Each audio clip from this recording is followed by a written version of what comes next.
Everybody talks about red flags when it comes to dating, right?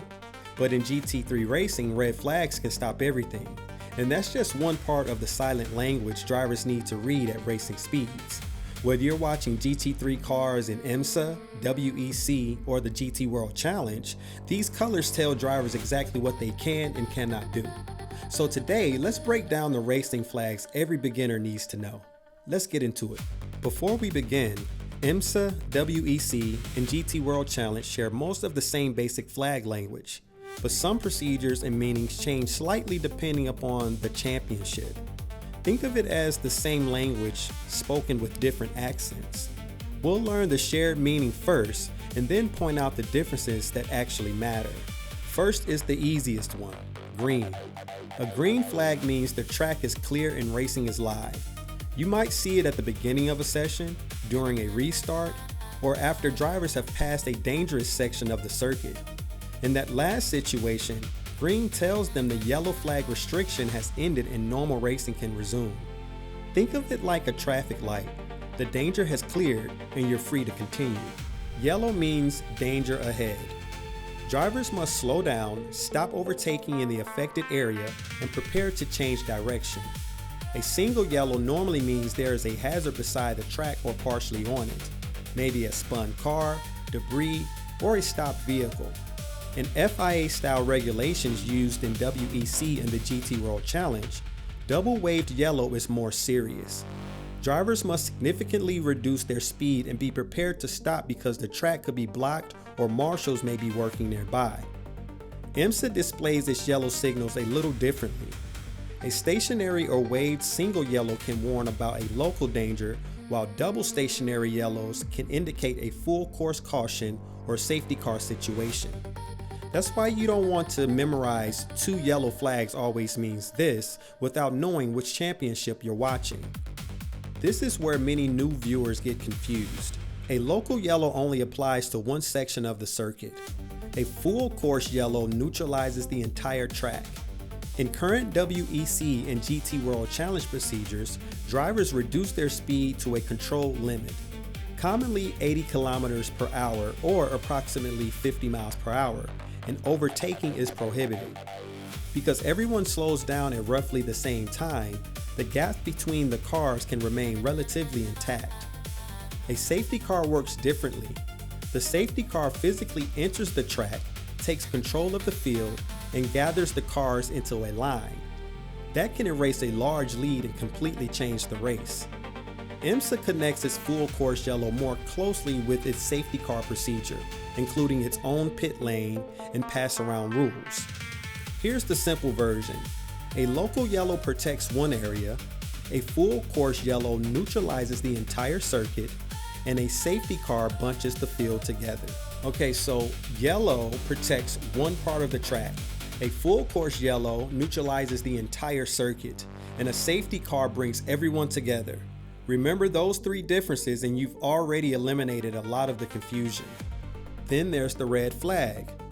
A red flag means the session or race has been suspended. It can happen because of a major crash, a blocked circuit, damaged barriers, severe weather, or another condition that makes it unsafe to continue. Drivers must slow down, stop overtaking, and follow race control's instructions. They do not slam on the brakes and stop wherever they are. Depending on the series, they may be directed to the pit lane or a designated red flag line. And a red flag does not automatically mean the race is finished. Once the situation is resolved, the session may restart. Think of red as a complete pause button for the event. The blue flag warns a driver that faster traffic is approaching. During practice or qualifying, that usually means a quicker car is closing from behind. During a race, it often involves a car that is about to be lapped. This becomes especially important in IMSA and WEC, where much faster prototypes share the circuit with GT3 cars. Under FIA-style rules, a driver being lapped is expected to allow the faster car through at the earliest opportunity.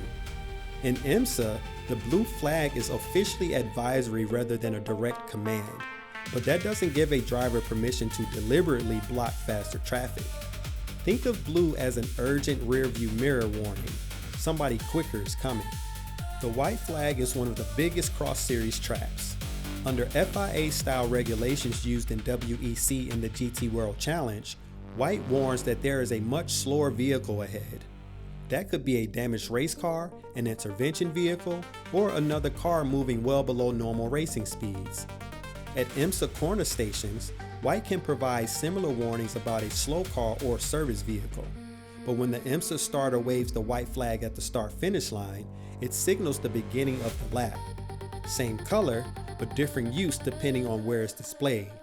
So if someone tells you that the white flag always means one lap remaining, that explanation is incomplete.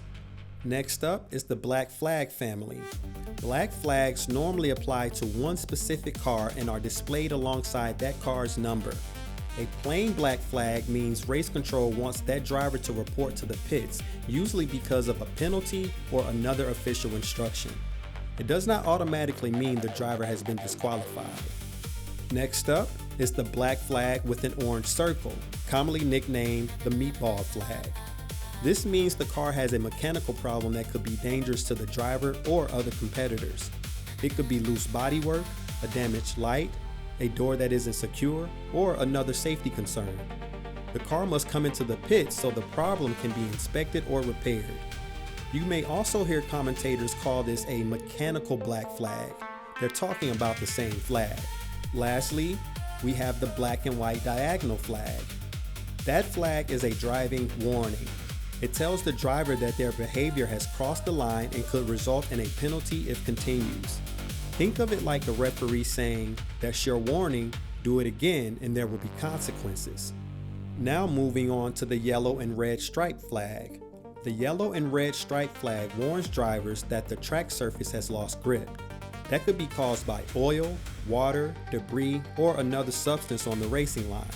It doesn't stop or neutralize the race, it simply tells the drivers that the surface conditions have changed and they need to adjust immediately.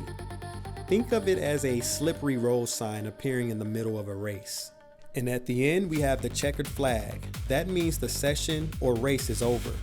It isn't only displayed to the winner, every car receives it as it crosses the finish line at the end of the session. Once a driver takes the checkered flag, the race is finished. They reduce their speed and return to the pits. So here's a quick recap. Green means the track is clear. Yellow means danger. A full course yellow neutralizes the circuit while the safety car brings the field together. Red suspends the session while blue warns about faster traffic. White usually warns about a slow vehicle, but at the IMSA starter stand, it can mean the final lap. The black flag family communicates penalties, mechanical problems, and driving warnings. Yellow and red stripes warn about reduced grip, and the checkered flag ends the session. Once you understand the flags, racing stops looking chaotic and start making sense. So if you're new to GT3 racing, start with the flags. It's one of the fastest ways to understand what's happening without waiting for the commentators to explain it. So the next time you're watching IMSA, WEC, or the GT World Challenge, you'll know not only what the colors of the flag means, but what the drivers are expected to do. So question, what other racing term or detail should I break down next? Drop in the comments below.